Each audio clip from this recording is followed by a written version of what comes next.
That means they're not going to taste of the thermonuclear holocaust that's going to take place in these last days. That's what's the death that the Yahweh was speaking of those men. So it says, look, you're going to come back, you're going to go, you're going to come back, and you're going to go, come back until the very end where I come back to save you. Then you're not going to taste of that death, that particular death. But those men did taste of death because they all fell asleep. They went into the grave.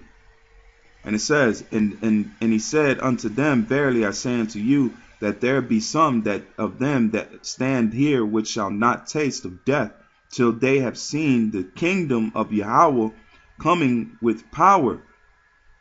See that? All right, now we're going to turn, and that word death is tanatos. Okay, so now let's jump to Revelations 20 and 6. This is Revelations 20 and verse 6. And it says, Blessed in glory, holy is he that hath part in the first resurrection. On such the second death hath no power, but they shall be priests of Yahweh and of the Mashiach, and shall reign with him 1,000 years. See? That's saying, look, man, that the first death or the second death ain't gonna have no power over, which is the thermonuclear weapons in that fire. And the angels also, the same eternal fire that they cast upon Sodom and Gomorrah is the same one that they're going to cast again. That people are going to be thrown into that lake of fire, which are going to be produced by the missiles and the angels of the Lord and the Lamb himself. And let's jump to Revelations 2 and 11. This is the book of Revelations 2, verse 11. It says, And he that hath an ear, let him hear what the Spirit saith unto the churches. He that overcomes shall not be hurt of the second death. See that? And what was he going to overcome? The time of Jacob's trouble. And the main thing is that chip. That's what's going to be the trying agent in these last days. Let's jump to Revelations 20 and verse 14. It's Revelations 20 and verse 14. And it says, in death and hell were cast into the lake of fire. This is the second death. Okay. Then now we're going to jump to Ecclesiastes.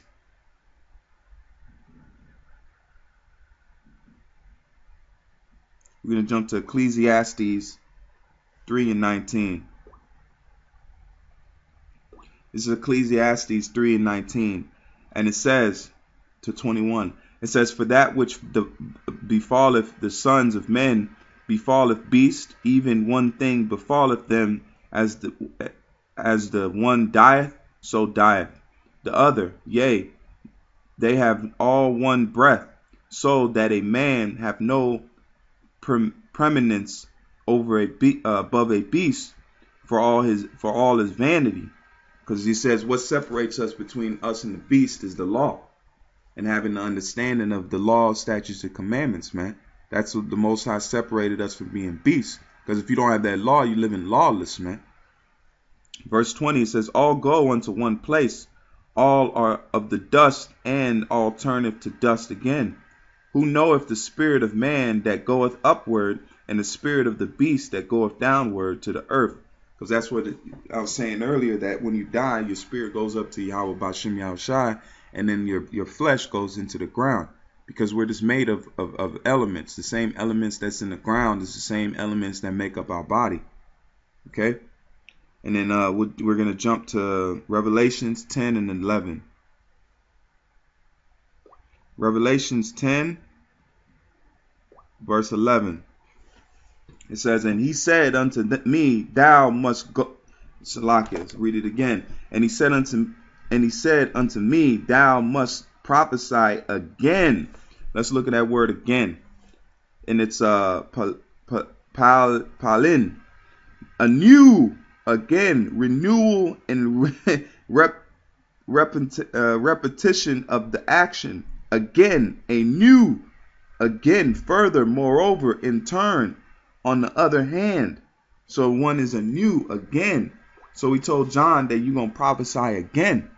It says, and he said unto me, thou must prophesy again before many people and nations and tongues and kings. See that? Because John was on the Isle of Patmos, and at that time he was elderly man, so he didn't leave the Isle of Patmos and go prophesying to many nations. That's showing that he had to come back again.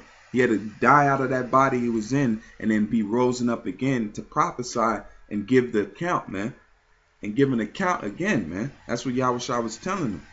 That was Yahushua was telling them that you're gonna have to prophesy again. You have to come back and do the work. That's why it says the spirit is subject unto the prophets. All right, let me jump to the verse. This is the book of 2nd Ezra. This is 2nd Ezra 14 and 35. This is the book of 2nd Ezra 14 and verse 35.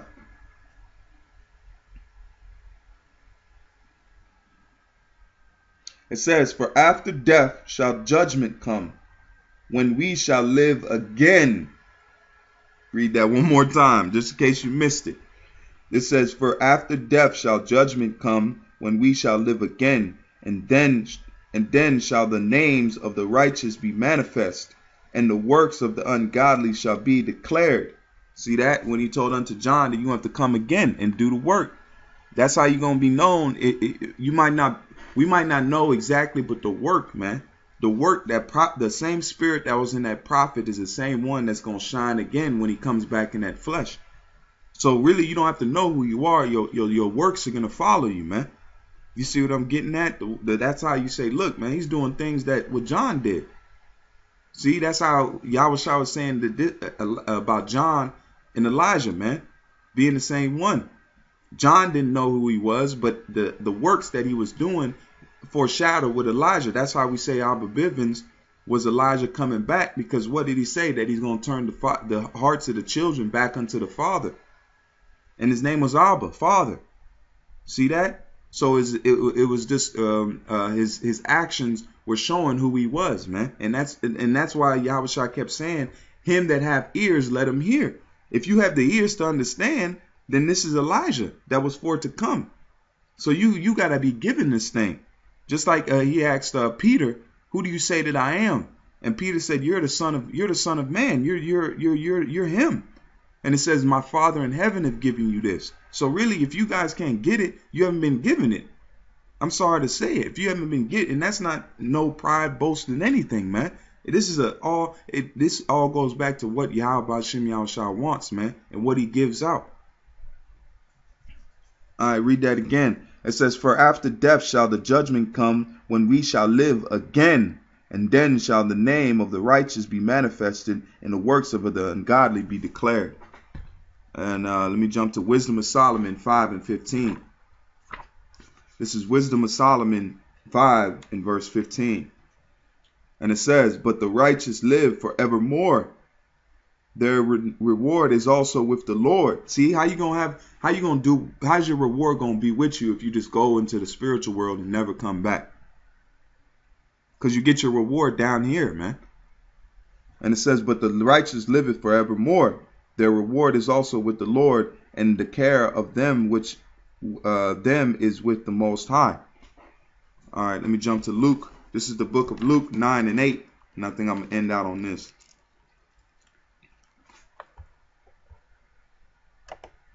Because I don't want it to go too much.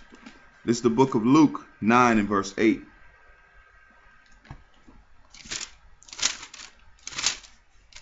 This is Luke 9 and 8. And it says,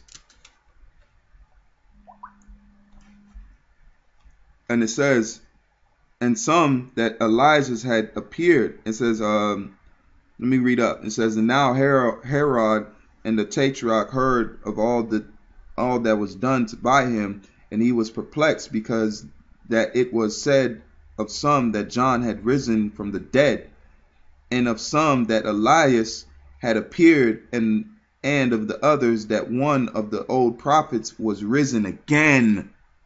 So that the men knew this back in the day. Israel knew that men would come back in the flesh. Why would they put that there? It was a well-known fact that men came back, man. And it's the book of Matthew 17 and 10. It's Matthew 17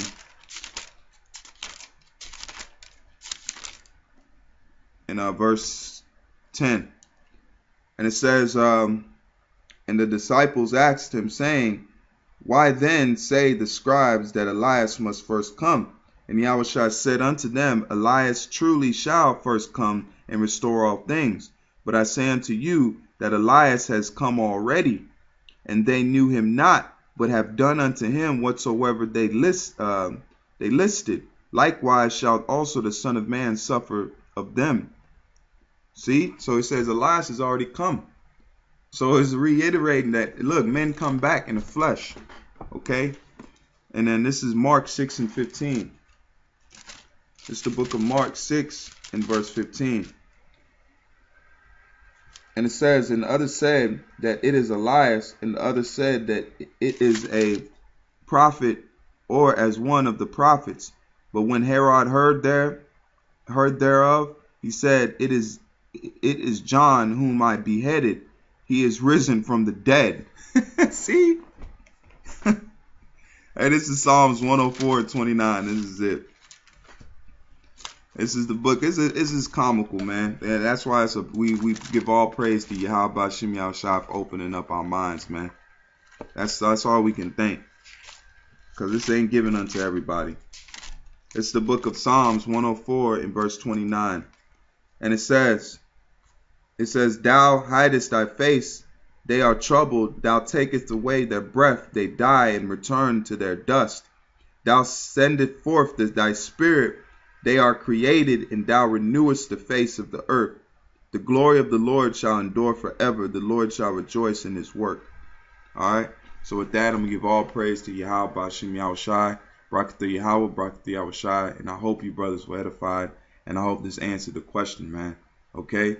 So this truth is not given to everybody, but the ones that is given to, count yourselves thankful, man. And thank Yahweh Bashim Yahushai every second of the day that you have this knowledge, man. So with that, I'm going to say shalom, double honors to our apostles and elders, and y'all brothers keep faith. Shalom.